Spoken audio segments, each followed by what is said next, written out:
morning, everyone, and welcome to Restoration. Just so you know, this is not actually my classroom. This is one of the English teachers' classrooms, but it had better lighting and was actually better decorated. So I figured I would come here today. It was great to be together in person last week with many of you. Great to see a bunch of new faces as well. People who I guess have joined the church in the last year and a half. It was fun to meet you.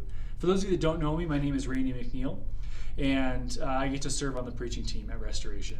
My day job is as a Bible teacher at a local Christian school, and I get to oversee a lot of the spiritual life aspects of the school as well. So I really enjoy my job, and I also really enjoy getting to be here speaking to you whenever I have the opportunity. One of the reasons I enjoy one of the reasons I don't enjoy, preaching to you is because I've noticed that when I listen to a sermon by Ryan or anyone else, I can kind of pick and choose what I want to hear out of it and ignore some of the harder things. But when I'm preaching a sermon, I have to wrestle with the difficult sayings, the difficult things that God is bringing up in my own life. And so that's what this sermon is. It's me feeling like I don't measure up to what I'm about to say, which would make sense because we're actually talking about contentment. So spoiler alert, even as I'm writing and finishing this sermon, I'm realizing I'm not content with how it is going to go. And it never would be, right? I'm always going to want to do it better. I'd always want to take more time. And while I think it's okay to pursue excellence, if that excellence turns into obsession, it becomes prideful and arrogant and self-serving. And our aspirations become the goal rather than our focus being on Christ. In this idea of tourists and pilgrims, I'm no stranger to the actual tourist world. Years ago, about 15 years ago, I traveled to Europe with a bunch of college friends, and one of the things that we were told to do is to make sure that we didn't look like tourists. And the main way we were told to do that is don't lead with your camera. You see, this was back before we had nice cameras on our cell phones, right? So you had the big cameras that you still went around. And what I noticed when we got to Rome is that's what everybody was doing. They were walking around with these cameras, leading with their cameras. And they hid behind them. And what was interesting about that is their scope of vision was limited to just what they could see through the lens. Years later, about 7 years ago, I went back to Rome, and it had gotten worse. Because instead of people looking at that limited view through their cameras, they had turned the camera on themselves. Selfie sticks had been invented and rise in popularity. Phones were taking great photos, and everybody saw the whole world through themselves, putting themselves at the center of those pictures. And I think this process of tourism moving this way is very informative because tourism starts with a narrow focus, but eventually turns back on its subject. And it's the same with our faith journey, right? If we have a narrow focus in our faith journey, namely just our experience, eventually our faith is going to turn back in on ourselves and be completely about us, with all the selfishness and judgments and disconnection. So my hope today is to give you a bigger picture of what it could look like to widen our perspective in a way that actually would include others. Because even though it's messy, at least it can be messy together. Psalm 131 is one of the shortest psalms. Actually, Charles Spurgeon once said that it's one of the shortest psalms to read, but the longest to learn. And I told Mandy that I was going to read this in the NIV version, but really sorry, Ryan. I think the ESV says it better, so I'm actually going to read it in the ESV version. Psalm 131 says this: "O Lord, my heart is not lifted up, my eyes are not raised too high. I do not occupy myself with things too great or too marvelous for me, but I have calmed and quieted my soul. Like a weaned child with its mother, like a weaned child is my soul within me. O Israel, hope in the Lord from this time forth and forevermore." So let's start in verse 1. "O Lord, my heart is not lifted up, my eyes are not raised too high. I do not occupy myself with things too great or too marvelous for me. Have you ever noticed that tourists like going to the highest point somewhere? Right? They want the greatest vantage point. So they look down on everything. And it makes some great pictures because all the little messy details down below can't be seen from up high. Aspiration can be like that. The higher we go in our job, the harder it is to relate to those doing the more menial tasks. And it seems like many of us are chasing that next promotion where we can actually do less of the grunt work and more of the managing. There's some freedom and flexibility of schedule in advising rather than doing, and be able to delegate the things that you don't want to do. But there's a subtle danger that we miss as we climb higher and higher. One author writes this: "It's difficult to recognize pride as sin when it's held up on every side as a virtue, urged as profitable and rewarded as an achievement.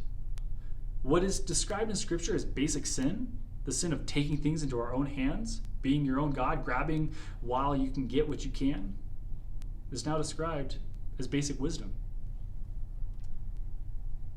Have you ever noticed when a supervisor leaves, there's a power grab? All of a sudden, people come from all over to try to grab a hold of a little bit more power than they had before. Sometimes it's subtle, right? Making decisions without running it by anyone. Sometimes it's overt, making demands that before were never in their scope to make.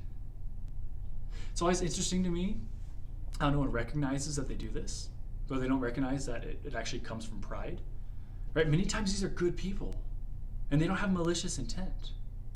But they've bought into the lie that the more power they have, the more peace or fulfillment they will also have. I think it's the opposite. At least it is for me. Right? The last 2 times I've been promoted at work, I've not asked for it. I haven't sought the promotion. I didn't ever think it was going to be better for me. And in fact, the parts of my job that I like the least are the ones where I have like more decision-making power. People often get hurt when they're left out of making decisions in our jobs. And I just don't understand that. When I get to work and somebody has made a decision that affects me, I'm grateful because I didn't have to think about it all night. But I'm also a helper by nature. 2 on the Enneagram, if you're into any of that stuff. And I'm most happy when I see and help others succeed. That's why I love my summer job. I work construction. Now, when it comes to education, I am the most educated person on the crew overall. You put them all combined, they don't compare to my education. But when it comes to construction, I'm the dumbest person on the job. And I don't mean that negatively. I just don't really know all that I am doing, right? It's, hey, can you move that pile from the backyard to the front yard? Actually, we're gonna need you to move it back to there. Hey, can you run to the store? We forgot to get such and such. Or my favorite, hey, yeah, you're gonna have to crawl under the deck even though it's really muddy and hang all the joist hangers for us because they didn't get done. I don't mind, right? I love showing up, working with my hands, being told what to do, and just doing whatever is necessary. In fact, the whole crew actually runs that way, right? The owners of the company are the first ones to grab a broom at the end of the day. The whole project that we're working on, everybody just does what needs to be done at that amount of time. It doesn't matter your skill level, it doesn't matter your knowledge. If you're the one that's in the position to do it, you do it. And there's no competition. And I just think it's a much healthier model for working. And a better metaphor for what a pilgrim life is like rather than a tourist. We work together to get the job done, not mattering who is the highest point. Take this biblical example of construction. The Tower of Babel. In the Tower of Babel, the people gather together and they try to build this tower higher and higher and higher because they could be like God. And God sees what they're doing, sees that they're doing it without Him, that it's all about the pride of their life, and says, I'm going to confuse them. I'm going to scatter them. The way God does this is by changing all of their languages so they can't understand each other anymore. So they scatter all over the world. And so what started in this like united front of pride to be better eventually ends with them being scattered. Division. But God is in the business of restoring, right? Which is where we get our church's name. And if you flip forward a few thousand years, God does just that. He restores this story after Jesus' ascension at the time of Pentecost. In Pentecost, the disciples start out divided and confused, not knowing what to do, how to help. And the Holy Spirit comes upon them, tongues of fire come upon them, and they run out to the streets and they begin telling everybody about Jesus. And everybody that heard in their own native language. This story is a great reversal. What started out as a desire to ascend and get better, to be God-like, ended in confusion and division amongst the people in Babel. But at Pentecost, it starts out with everybody being divided and confused and ends with everybody coming together, speaking the same word. One ended in everybody speaking different languages. One ended in everybody understanding in their own language. It's a great reversal. And I think this is the idea. And the idea here is between divided and confused. If you actually looked at the Greek translation of these two stories, the words divided and confused are the same exact words in both stories. So there's a lot of connection here. Both these stories have the same end, right? Both end with nations being scattered, but there's one key difference. One, the scattering is forced by God. The other is chosen.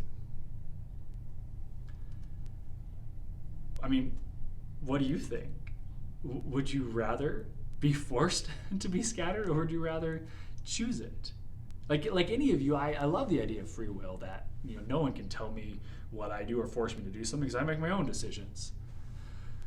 But there's many stories in the Bible that aren't that way, where God either guides or forces an outcome to happen. I had a professor who used to say this. He used to say, God loves you just the way you are. And God loves you too much to let you stay that way. I found a lot of fulfillment in my life, not from aspiration or wanting more, but from recognizing what I already have and being grateful for that. Right? In order to avoid a life chasing the next great thing or aspiring for more and more, I think we need to recognize the places in our life where we're already content. For me, it is my job. I have no aspiration of climbing higher up the ladder. In fact, if I could go down a few rungs, I'd really like that. So what about you? In what ways, where in your life are you successful in not wanting to chase the next greatest thing? Verse 2. But I have calmed and quieted my soul. Like a weaned child with its mother, like a weaned child is my soul within me. It was interesting reading the commentaries on this verse. I think they were written by men, because I don't think they understand the process of weaning. Now I know I'm a dude too, so maybe I don't understand it nearly as well. But these dudes talked about how the weaning of a child was when they had drank their full of milk and they could just rest and sleep in their mother's arms. That's not weaning. Weaning is anything but a peaceful process, right? Because for us, it meant I moved down to the basement with my daughter in a pack and play. And whenever she woke up and cried, "Mama, Mama," I walked in, I picked her up, she screamed at me because she didn't want me, and then I put her back down until she fell asleep and woke up, and I did this time and time again for at least 2 days. And any time, like Aubrey, my wife, would go in to get her in the middle of the night, she would smell the milk, and she'd realize what she was missing, and she would just scream. We'd have to start the process all over again. Weaning is the process of making a child not dependent on the mother's milk for nourishment. And that always comes with a lot of tears, sometimes even from the kid. A child who isn't weaned is like a tourist. They're only in it for themselves, right? St. Augustine actually used to point to babies as evidence of original sin, because when one child would see another child being nourished by the same wet nurse, they would be filled with rage because of their jealousy. This is the same attitude as a selfie stick, right? The whole experience is about them and getting what they need from it. A weaned child, on the other hand, is a child who's experienced significant loss, significant pain, felt abandoned at times, sometimes maybe even unloved. A weaned child is only satisfied being in a mother's arms because they no longer require the sustenance that they once received. They are now just comfortable resting in the arms of the one who loves them. Pilgrims are like that. They've traveled hard, and when they rest, they do so contentedly. I think there are a lot of dangers to modern psychology, self-actualization, you do you culture, live your own truth. Let's call it turning the camera on yourself. I mean, I have to ask, if it's true for you, but not true for me, can it really be true? I teach this concept to my students using the example of temperature. So 3 people walk into a room. One says, it's cold in here. The other says, it's hot in here. The other says, it's just right. Now, is it cold, hot, and just right all at the same time? No, because truth always excludes its opposite. That's true, right? What is true is that it's 70 degrees in the room. The temperature may feel cold or hot or just right, but it's all about how you feel. It doesn't mean it's truth for everyone. For truth to be true, it must be true in all circumstances. Otherwise, it's just a feeling or an interpretation or a preference or, wrong. But the lie that we've bought into is that whatever you feel is true. That lie is as old as time, right? It's the angel Lucifer attempting to take God's throne, Adam and Eve grasping for forbidden fruit. The only difference is that now our culture celebrates it. Right? People often ask me, why don't we see the same spiritual oppression and attacks that the Bible talks about or we hear about in other cultures? And I go, maybe because the damage has already been done for us. We bought into this lie that aspiration, achievement, approval is something we need to grab at all costs. So we don't need to be attacked because we've already been lulled into submission of the spiritual powers of this world. Again, it is difficult to recognize pride as a sin when it is held up on every side as a virtue, urged as profitable, and rewarded as achievement. But we can't swing the other way on the pendulum, right? Pride is pride, whether it's thinking too much of yourself or too little. The focus or obsession really is still turned inward on you. Whether it's overly affirming or overly degrading, that selfie stick is still turned on you, and that's pride. Right? So as a helper, someone who likes to help, I feel terrible when people help me. And I don't ask for help. And I have a hard time accepting it when it's forced upon me. But I'm also not that effective at helping people when I burn out, when I'm too tired or too sore to help. My pride makes me bitter at others because they're not helping as much as I am. Maybe you relate to this, but Aubrey and I started watching The Good Place this last year. And there's a character named Chidi who's a philosopher. And Chidi, he's always, whenever he has to make a decision, he always argues both sides to the extent that he literally gets a stomachache. He gets sick from arguing this. So he's going on one of his rants about this, and Aubrey's laughing. I don't understand, right? Because what his decision is not even that funny. I'm like, what's so funny? That's not that funny. And she looks at me and she goes, that's you. I mean, the truth hurts sometimes. And it was true. Right? Actually, when I make a purchase, I judge whether it's a good purchase based on how I feel. If I'm proud of it, then I know it's a bad decision. It was self-serving. But if on the other hand I feel disappointed, like I settled for something, then I can be at peace with myself. Right? And on the surface, maybe it sounds fine, or at least better than the alternative, right? At least that's what I want to believe. But unfortunately, at the root of it is all how I feel, and I'm obsessed with my feeling bad about myself, because that's what I believe, errantly, of course, is better. But it's still pride, it's still self-focused, it's still doing things my way. And I know this because in the end, it's all about comparison. right? I must be better than those people, because at least I feel bad about this. But comparisons are almost always sinful, because it's either about pride or coveting.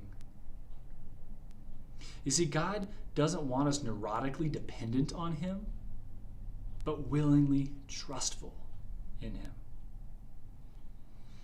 But there's things in our lives that it's difficult to trust God with. I wonder what that is for you. What is difficult in your life to give over to God? Right? What would it take for you to be comfortable in the arms of the one you love? What would it take for you to trust God 100%? Verse 3. O Israel, hope in the Lord from this time and forevermore. Hope and commitment go hand in hand, right? We have hope in God. We're like a weaned child who's content being held in the arms of the one who loves him or her. And I'm not content with this last point of my sermon. It's actually kind of hard for me to do this because I'm a little bit of a perfectionist and I struggle with this aspect. But I was reminded in a book that I just read that the fact that something can be done better doesn't mean that it has to be. Right? One thing I learned from this book is that when I chase after being better and being perfect, and I refuse to allow people to see my weakness, I actually harm them.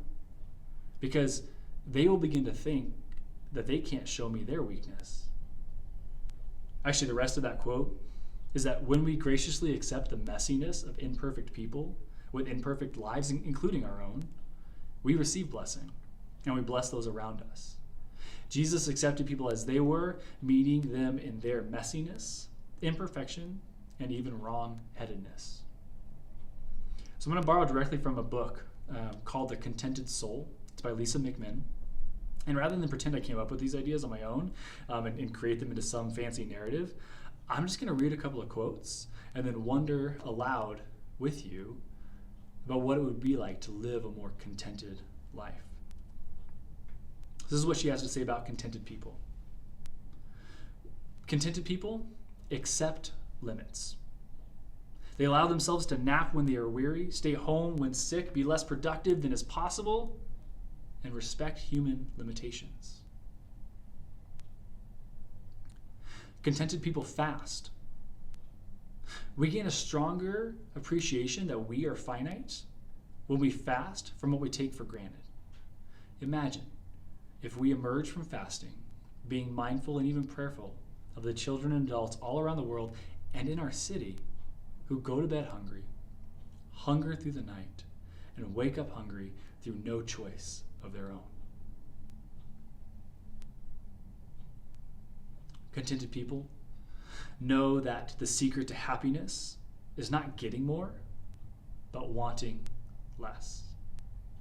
Right? A capitalist economy depends on keeping people discontented so that they will keep buying the new and improved products that drive a growing economy.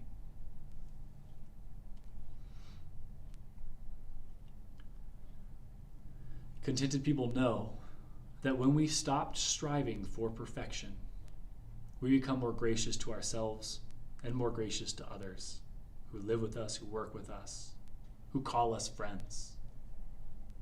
All too often, we bemoan our imperfections rather than embrace them as part of the process in which we are brought to God. So I wonder what area in your life that you'll practice contentment. But I wonder even more, how are you going to measure success without aspiring to it?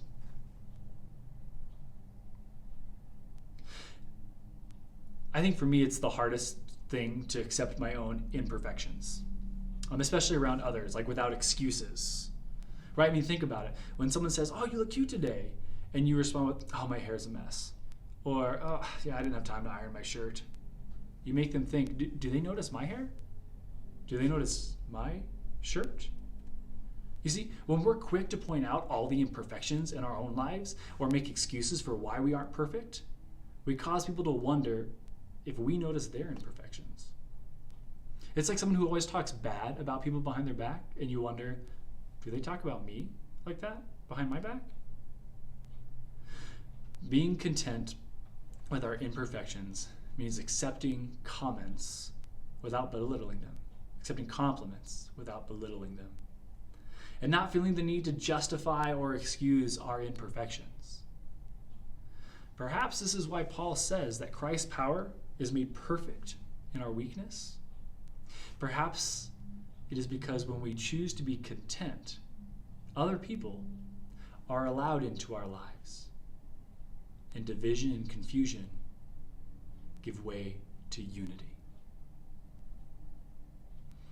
I hope you have some great conversations about what this could look like in your life.